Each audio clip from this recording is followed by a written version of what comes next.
Assalamualaikum warahmatullahi wabarakatuh. Saya Heni Purnama akan mempresentasikan materi teori akuntansi pendapatan.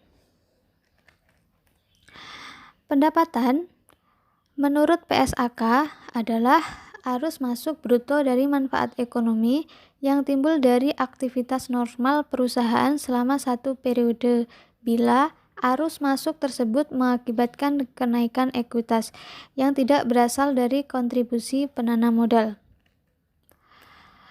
Selanjutnya, karakteristik yang membentuk pengertian pendapatan. Yang pertama, aliran masuk aset. Pendapatan timbul dari transaksi atau kejadian yang menimbulkan kenaikan aset perusahaan. Yang kedua, operasi utama atau sentral. Kenaikan aset yang menimbulkan pendapatan ini berasal dari operasional utama perusahaan, bukan dari aktivitas investasi maupun pendanaan. Selanjutnya, penurunan kewajiban. Yang keempat, entitas. Yang kelima, produk perusahaan. Yang keenam, pertukaran produk. Ketika terjadi pengiriman barang atau penyerahan produk kepada pelanggan, maka pelanggan akan memberikan timbal balik dengan membayar sejumlah nominal.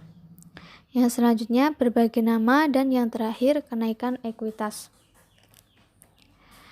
Yang selanjutnya, pengakuan pendapatan. Pencatatan jumlah rupiah pendapatan secara formal ke dalam sistem pembukuan, sehingga jumlah tersebut terrefleksi dalam statement keuangan.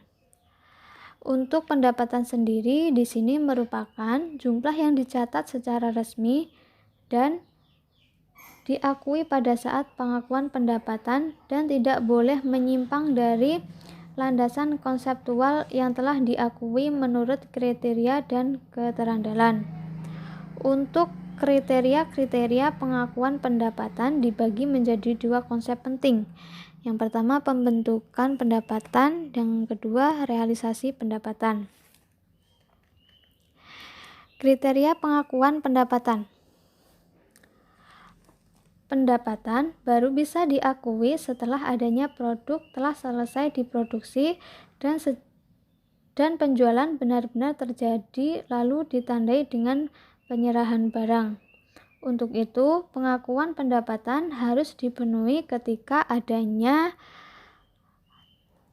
telah terrealisasi atau cukup pasti terrealisasi. Yang kedua, telah cukup terbentuk. Nah, kedua kriteria tersebut harus dipenuhi walau bobot atau kritisan untuk keduanya berbeda untuk situasi yang berbeda. Kemudian, saat pengakuan pendapatan.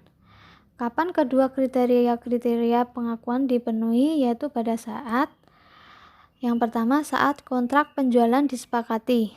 Yang kedua, selama proses produksi secara bertahap. Yang ketiga, saat produksi selesai. Yang keempat, saat penjualan. Dan yang terakhir, saat kas terkumpul.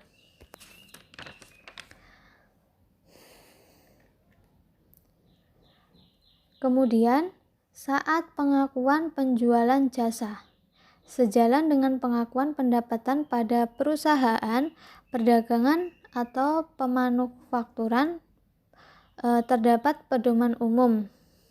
Yang pertama, saat jasa telah dilaksanakan atau dikonsumsi. Yang kedua, selama proses pelaksanaan secara bertahap. Yang ketiga, saat pelaksanaan jasa selesai sepenuhnya. Dan yang terakhir, kas terkumpul.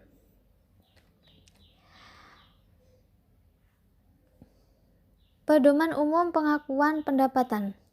Kebijakan akuntansi perusahaan yang menetapkan kapan suatu penjualan dianggap secara teknis telah terjadi sehingga memicu pencatatan jumlah rupiah penjualan tersebut. Kebijakan ini biasanya dituangkan dalam buku pedoman akuntansi. Cukup sekian presentasi dari saya. Akhirnya, wassalamualaikum warahmatullahi wabarakatuh.